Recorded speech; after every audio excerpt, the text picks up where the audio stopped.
Prabowo curang. Bahkan sampai hasil quick counts aja itu dimainin sama mereka. Gila, gue gak nyangka permainannya kayak gini.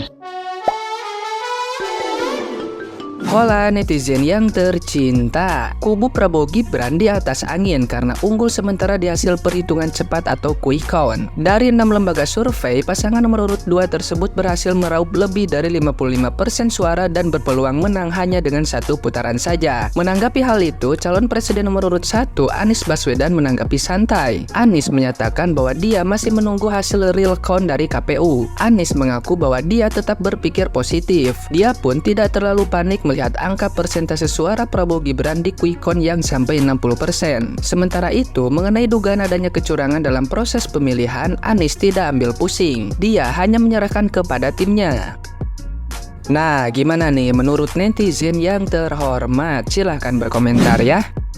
Tim Ganjar Mahfud siapkan bukti dugaan kecurangan pemilu. Pemberitaan kecurangan di pemilu ini terus diberitakan Itu dengan film dokumenter Dirty Four diberitakan kecurangan-kecurangan. Ini lagi tim Ganjar Mahfud mengatakan ada kecurangan. Sekali ini gue katakan kepada kalian para netizen dan seluruh orang-orang yang ada di Indonesia Raya yang sudah mengikuti pemilu, memberikan suaranya ke TPS-TPS. Dengar kalian ya, ini satu bukti kecurangan yang diberikan mereka-mereka yang mengatakan kecurangan, padahal dia sendiri yang buat kecurangan. Di akun Den Bagus Prof ini yang menerangkan klarifikasi tentang Bu Koni ini, ada komentar mengatakan bahwasanya ada beberapa mereka tidak bisa menyoblos. Ini katanya, maaf Pak Prabowo, kami sekeluarga dah datang ke TPS tapi nggak boleh nyoblos karena KTP saya alamat daerah.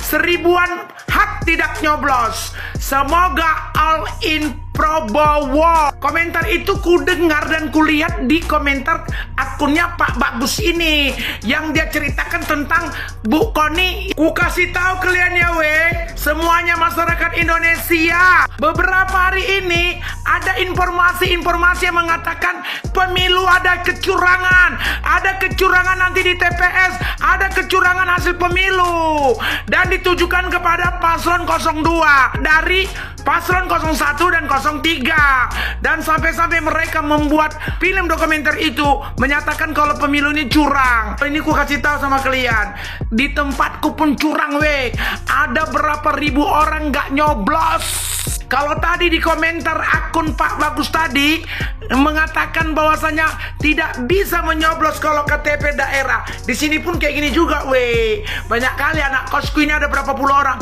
nggak bisa nyoblos. Pedagang-pedagang yang dari luar daerah tidak bisa nyoblos.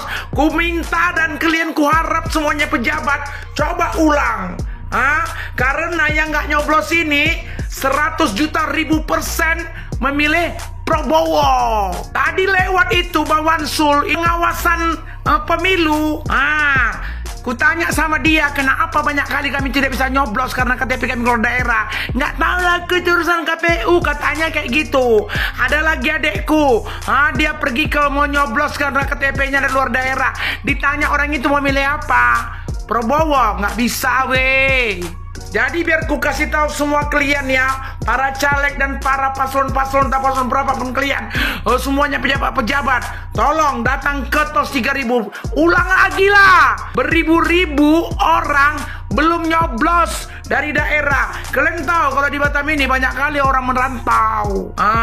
Biar aku yang menangani. Aku jujur kali, aku yang menangani. Antar kemari lembaran untuk penyoblosan. Anak kosku banyak kali mau nyoblos, udah keliling 10 TPS dia datangi, tidak bisa katanya Jadi jangan katakan kalau ada kecurangan dari pihak tertentu yang ditujukan ke paslon 02 seperti film dokumenter di pot itu. Biar ku kasih tahu kami masyarakat biasa ya, kecurangan itu kalian. Yang udah tahu kalian kalah padahal nggak mau kalah. Jadi informasi dari aku, kecurangan ada di tempat kami Batam. Bawa ke sini kertas untuk penyoblosan. Aku yang nangani. Curangan itu dari mana? Biar ku sadarkan kalian semuanya ya tidak ada kerja yang bagus untuk menangani pemilu ini. Dengar, udah habis uang pemerintah mengeluarkan uang dana untuk pemilu, tapi tidak ada bagus kerjanya, nggak mau tahu. Datang juga darah tinggi kita, naik tensi kita kan, bisa nyoblos. Padahal yang tidak bisa nyoblos ini 1.000.000% menyoblos Prabowo. Kok jadi ada kecurangan-kecurangan? Heran juga kan weh. Tolong semua pejabat, tolong semuanya kalian yang menangani pemilu ini, datang kalian ke tempat aku nih bisa aku tunjukkan banyak kali orang nggak nyoblos yang ingin menyocok Prabowo. Dengar? Oke lah ya. Semoga sadar kalian. Capek kali lah kami menggaji-gaji kalian para pejabat-pejabat yang menangani pemilu ini. Wow, congratulations. Ya, pada akhirnya lagi-lagi apa yang pernah aku sampaikan menjadi sebuah fakta. Karena sebelumnya aku pernah menyampaikan terkait siapakah kandidat terkuat dalam memenangkan kontestasi politik di 2024. Lagi-lagi hari ini membuktikan menjadi sebuah fakta sesuai dengan prediksi dan ekspektasi kawan. Meskipun masih dalam taraf quick count atau real count dan masih harus menunggu ketok palu dari KPU, namun rasanya dengan persentase yang ada terlalu jauh, sangat terlalu jauh. Maka rasanya kandidat terkuat yang akan memenangkan kontestasi politik bila melihat dari persentase adalah nomor 2. Congratulations nomor 2. Namun apapun itu, siapapun yang kelak menjadi pemimpin Indonesia dan terpilih menjadi pemimpin Indonesia itu adalah anak-anak terbaik dari bangsa ini. Dan itu adalah pilihan rakyat Indonesia untuk Indonesia kawan. Saya menganggap pendukung 02 itu bebal, batu, bodoh dan menganggap kamilah yang paling pintar, maka di saat itu pula lah tumbuh benih-benih kesombongan dan ternyata Tuhan tidak ridho. Tuhan tidak suka, lalu kemudian Tuhan membungkam rasa sombong itu dengan data-data berikut ini. Jadi ingat dengan kisah para malaikat yang ada iblis di dalamnya, yang merasa sombong, merasa paling suci, merasa paling pintar. Lalu Tuhan membungkam dengan menciptakan Adam, dan di saat itu pula lah malaikat dan iblis diminta untuk bersujud kepada Adam. Jadi mulai saat ini stop kesombongan itu. Stop kesombongan itu sebelum kesombongan itu menghancurkan lebih dahsyat lagi dengan harapan-harapan dan mimpi kita di dalam hidup ini. Pak Ganjar, Pak Mahfud, tedung lah Pak, aja nyongok wikon, tak kok geblak kok. Pak Anies, Caimin, bubuk mawon nggih, ojo ndelok kuikon, wedi semaput aku. Untuk para pendukung 01 dan 03, matikan TV-nya, matikan HP-nya, tidak usah melihat perhitungan cepat, takut mentalnya nggak kuat, terus sekarat. Dan lagi catatan, jangan sampai 01 dan 03 bilang curang. Sorry itu nggak curang, itu sudah pilihan rakyat. Real, ini sudah kehendak rakyat. Rakyat menginginkan Prabowo Gibran memimpin Indonesia. Untuk para pendukung 02, kita berbahagia ya. 02 menang, 02 menang. Perubahan kalah, Uban kalah. Maaf ya. Prabowo curang, bahkan sampai hasil quick counts aja itu dimainin sama mereka. Gila, gue nggak nyangka permainannya kayak gini.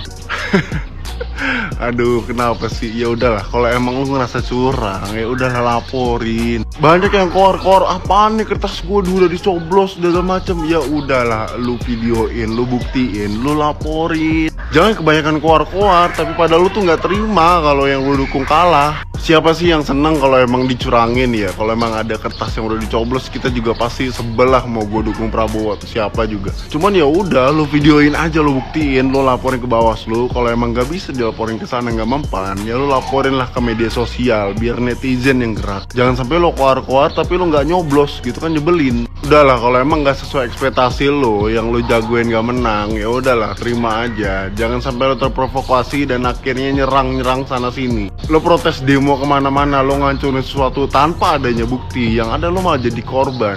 Buat Pak Prabowo kalau nonton ya, dan para pendukungnya juga, udahlah nggak usah gimana-mana koar-koar segala macam, biasa aja lah, rendah hati aja. Nggak usah juga lo sumringah kayak lo menang lotre gitu, nggak usah, udah biasa aja. Tetap damai, nggak usah marah-marah, nggak usah berantem.